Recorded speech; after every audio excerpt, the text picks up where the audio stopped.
Paqe fiskale apo qok elektorale. Nëse ke paguar gjithmonë taksat në kohë, ky lajm do të revoltoj.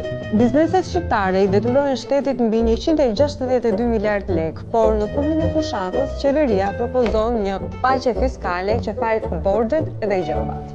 Kemi menduar një plan i përdor vazhdimisht her pas here në forma të ndryshme, një plan paqeje fiskale. E thënë me pak fjalë, nisma parashikon fshirjen e plotë të borxheve tatimore më të vjetra se 10 vite. Fshirjen 50% të borxhit nëse detyrimet nga 5 deri në 10 vite biznesi paguan me një herë.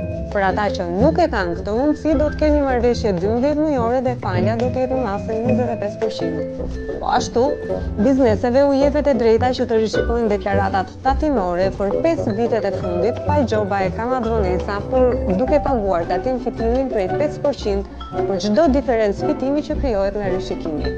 Kjo është e disa të amnisti në prag zgjedhjesh.